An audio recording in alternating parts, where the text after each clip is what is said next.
Hi, this is Teresa Reiner. This is the case study for Truman Elementary School for Module 15.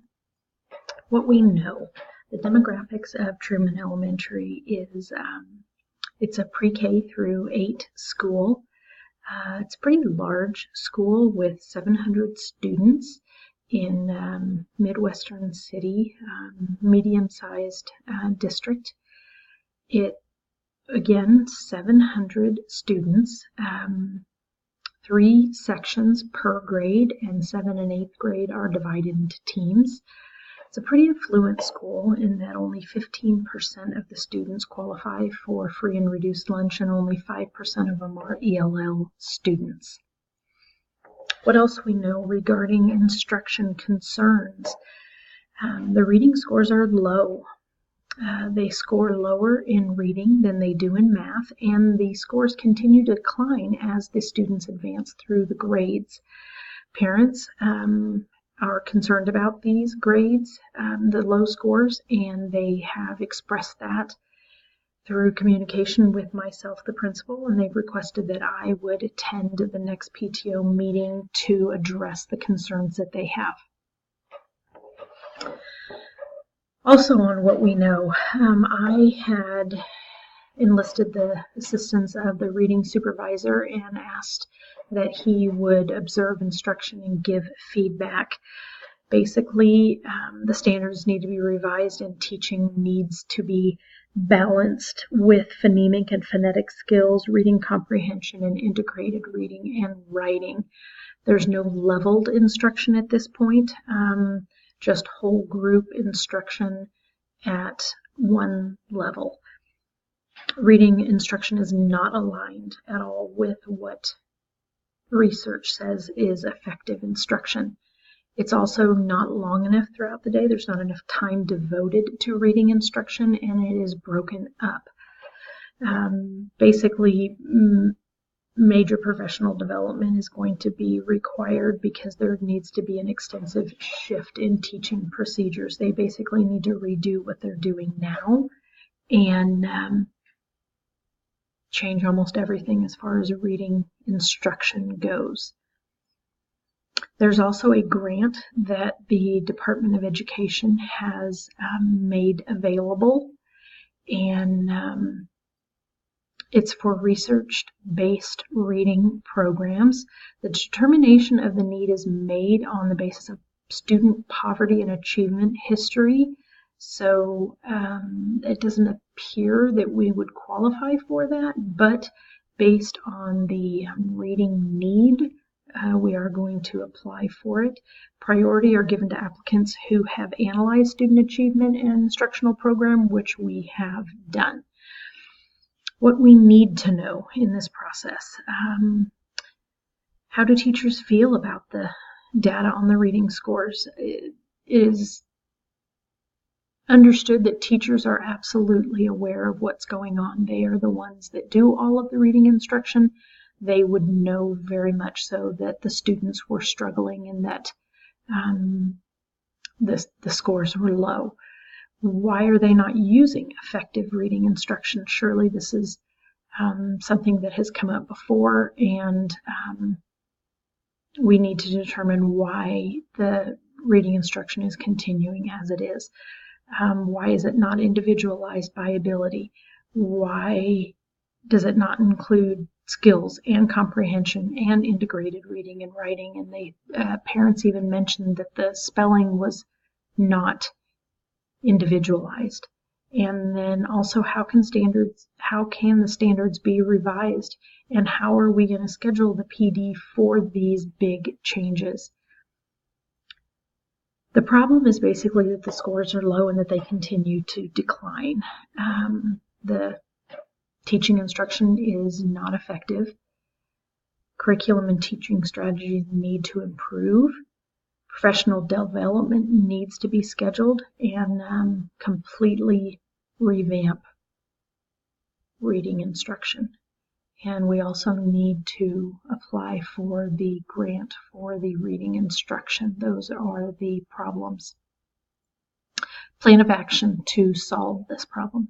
Immediately meet with the reading supervisor again. focus specifically on revising the standards and implementing a plan for the PD that needs to take place. Also to discuss the grant and whether more needs to be done regarding the analysis of student achievement and instruction program that's part of the grant. I'm going to need to meet with staff, and I'm going to need to talk with them about the plan for improvement, inform them of the schedule to create standards and the PD for effective teaching strategies. But at the same time, I'm going to need to talk with them and get feedback through a survey or another method on their perception, on how they feel about all of this. It would be quite overwhelming to basically be told everything that you're doing is wrong and it all needs to change. So we're going to need to highly support these teachers and continue to visit with them about how they're feeling about that. Some teachers would be very open to change and continuous improvement, and others are going to struggle a lot more with that information. I need to meet with the superintendent about my concerns with reading instructions and for the grant statement, since a statement of commitment from him is required for consideration for the grant. I need to attend the PTO meeting and share our plan of improvement with the parents. We need to ensure them of our intentions for improved communication, since that appears to have been poor. We need to complete the grant application and submit it. We need to create the PD timeline, because we're probably going to need to start that even during this school year as well as during the summer and into next school year. It's going to be something that's going to require a lot of support and assistance. We need to evaluate the master schedule and find out what changes we can make regarding finding more time for reading instruction and uninterrupted time for at least blocks of instruction. And then we need to evaluate our effectiveness and need for additional changes. As some of these changes are made, we need to continue to evaluate how they're going and what we need to do. To resolve issues,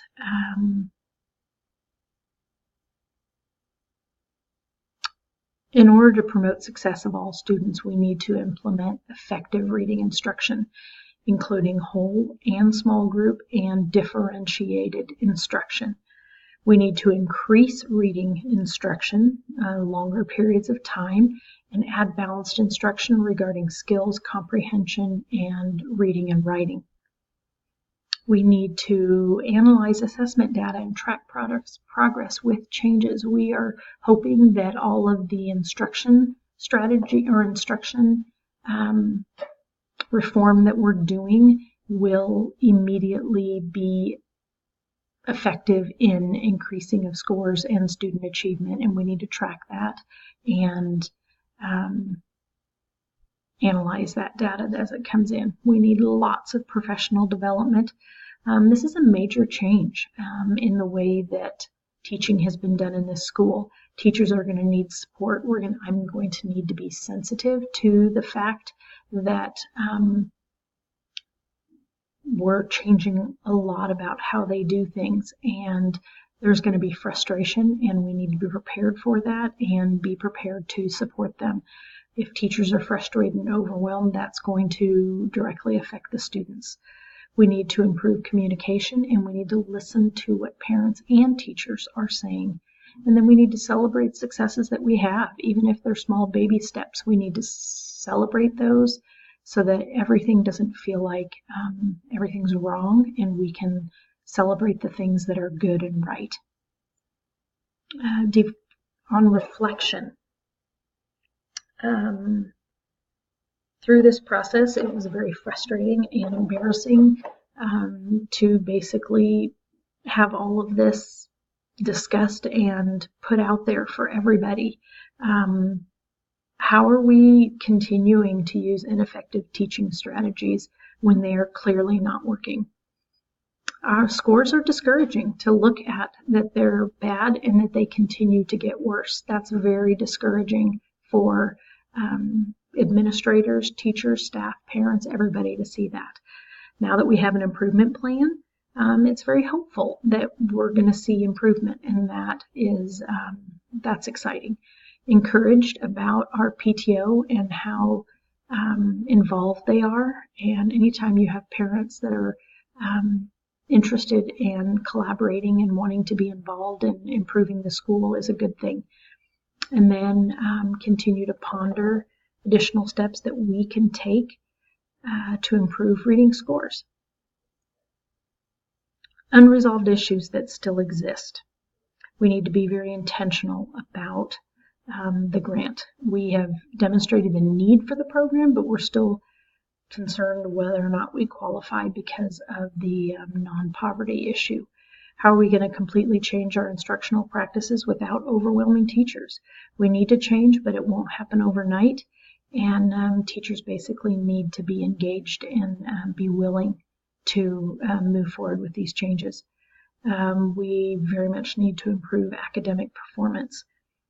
Will these instructional practices be enough, or is there more that we're going to have to do? We need to continue to develop the relationship with the parents and the PTO board, attending the PTO meetings, adding a newsletter, and adding updates to our website so that information is available for them and all stakeholders. And then we need to see how much room is there in this master schedule for changes. Is that going to work? What are we going to have to cut, or where are we going to have to make changes in order to be able to find more reading instruction time? Okay, with providing evidence, using data to respond and communicate to the larger community about their concerns in the program. So we reviewed and analyzed data for the 3 years in reading and math scores, and we also looked at demographic scores in order to be able to be very forthcoming with all of this information. We are bringing the information to the PTO. We're validating their concerns. They definitely have a reason to have concerns, and we need to visit with them about that. We need to share our improvement plan with them and continue communication with them, and then improve the school website and make sure that information is current and that we are transparent with all of the information as far as scores and statistics that we have. Knowledge of policy, laws, and regulations that govern the school. We need to be very aware of that to revise the standards for curriculum and updating our instructional practices. We've got to follow district policy to do that. We are applying for this grant, and so we have to be aware of all of the regulations for that and make sure that we meet whatever requirements that they have, and then share all of that information. And then researching additional curriculum to hopefully supplement what we already have to continue to improve instruction. And then lastly, establishing that dialogue with the decision makers and seeing how that they can effectively influence and improve instruction. So we recognize the problem regarding the low reading scores, and we have the reading supervisor evaluate the procedures, sharing all of that with PTO, initiating the PD with teachers to improve those practices, and to continue to communicate with the Board of Education and the Superintendent of Schools and keep them informed of our improvement plan and our progress. All right, thank you very much.